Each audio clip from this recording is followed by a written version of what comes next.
السلام علیکم ورحمۃ اللہ۔ حضرت علامہ عبداللہ ابن اسعد یافعی رحمۃ اللہ علیہ نے فن تصوف میں ایک کتاب تحریر فرمائی ہے جس کا نام الترغیب والترہیب ہے۔ اس کتاب میں انہوں نے ایک نوجوان کا واقعہ تحریر فرمایا ہے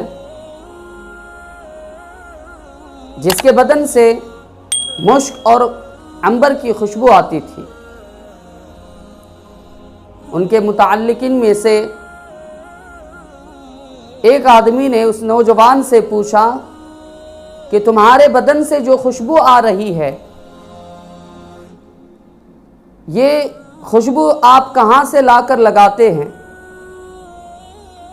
اور آپ خواہ اپنا پیسہ اس خوشبو میں خرچ کیوں کرتے ہو؟ تو نوجوان نے اس سائل سے کہا کہ میں یہ نہیں بتا سکتا، یہ ایک راز کی بات ہے، میں اس کو آپ کے سامنے بتا نہیں سکتا۔ تو سائل نے کہا کہ آپ ہمیں بتا دیجئے تاکہ ہمیں کچھ فائدہ ہو سکے۔ نوجوان کہتا ہے کہ میرا باپ تاجر ہے جو گھریلو سامان فروخت کرتا ہے اور مجھے ان کے ساتھ دکان میں بیٹھنا ہوتا ہے۔ تو ایک دن میں دکان میں بیٹھا ہوا تھا، ایک بڑھیا عورت آتی ہے، آ کر اپنے لیے گھریلو سامان خریدتی ہے اور میرے والد صاحب سے یہ کہتی ہے کہ تم اپنے لڑکے کو میرے ساتھ بھیج دینا تاکہ میں اس سامان کی قیمت میں دے کر بھیج سکوں۔ چنانچہ میں اس بوڑھی عورت کے ساتھ گیا تو دیکھا کہ ایک بہت بڑا خوبصورت محل ہے۔ میں جب اس محل کے اندر داخل ہوا تو دیکھا تو میرے سامنے ایک خوبصورت سا کمرہ موجود ہے اور اس کمرے کے اندر ایک خوبصورت بستر پر ایک خوبصورت لڑکی بیٹھی ہوئی ہے۔ جب اس لڑکی کی نظر میری طرف ہوئی، میرے اوپر اس کی نظر پڑی تو وہ میری طرف مائل ہوئی، مائل ہو کر وہ میرے قریب آئی اور کہنے لگی کہ میرے ساتھ تم خواہش پورا کرو۔ تو میں نے ڈرتے ہوئے، میرا جسم کانپ رہا تھا،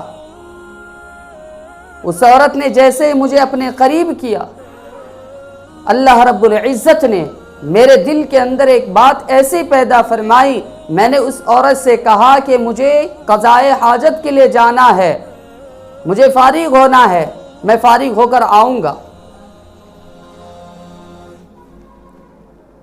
تو اس عورت نے اپنے گھر میں کام کرنے والی عورتوں سے کہا کہ اس کے لیے باتھ روم کو صاف کرنا، پانی ڈال کے رکھنا۔ جب میں وہاں پر گیا قضائے حاجت کرنے کے بجائے میں نے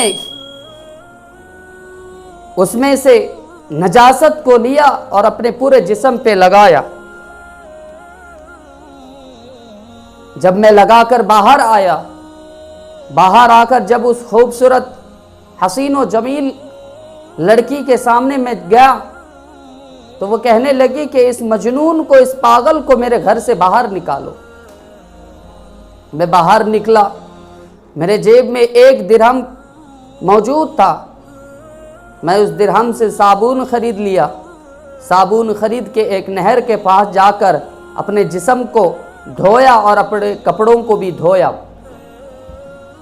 دھونے کے بعد میں جب گھر پہنچا، اس رات میں نے خواب میں دیکھا کہ ایک فرشتہ آیا اور آ کر کہنے لگا، اے نوجوان، تجھے اللہ تعالیٰ کی طرف سے جنت کی بشارت ہے۔ اور اس فرشتے نے مجھ سے کہا، اے نوجوان، تو نے جس گناہوں سے بچنے کے لیے جو تدبیر تو نے اختیار کی ہے اس کا بدلہ یہ ہے کہ تمہارا جسم جو ہے خوشبو سے معطر رہے گا۔ تو اس فرشتے نے میرے جسم پہ خوشبو لگایا جو آج بھی مہک رہا ہے، اس کی خوشبو آج بھی مہک رہی ہے میرے بدن سے جو تم سونگ رہے ہو۔ یہ اس خوشبو کی راز ہے۔ تو دیکھیے، ایک نوجوان اپنے آپ کو گناہوں سے بچایا، اپنے آپ کو گناہوں سے بچانے کی تدبیر کو اختیار کیا تو اللہ تعالیٰ نے اس کے لیے جنت کی بشارت بھی سنا دی، اور دوسری چیز اللہ تعالیٰ نے اس کے جسم کو خوشبودار بنایا۔ اور آپ اندازہ لگائیے، جس کا جسم خوشبودار ہو اس کا دل کتنا معطر ہوگا۔ تو اسی لیے ہمیں چاہیے کہ ہر گناہ سے ہم بچیں، ہر گناہوں سے بچنے کی تو کوشش کریں۔ اللہ تعالیٰ آپ کی ضرور مدد کریں گے، کیونکہ اللہ تعالیٰ چاہتے ہیں کہ میرا بندہ گناہوں سے بچے اور گناہ والی زندگی کو ترک کر کے میری طرف متوجہ ہو جائے۔ اللہ ہمیں بلا رہا ہے، ہمیں اللہ کی طرف رغبت کرنی چاہیے۔ اللہ کی طرف جا کر ہم اپنے آپ کو، اپنی گناہوں کی زندگی سے ہم اپنے آپ کو پاک کرنے کی کوشش کریں۔ اللہ تعالیٰ ہمارے گناہوں کو معاف کریں گے، اور اللہ تعالیٰ بڑے غفور الرحیم ہیں۔ اللہ تعالیٰ ہمیں سچے پکے توبہ کرنے کی توفیق عطا فرمائے، اور اللہ تعالیٰ جو ہے گناہوں سے بچنے کی توفیق عطا فرمائے۔ وآخر الدعوانا ان الحمد للہ رب العالمین۔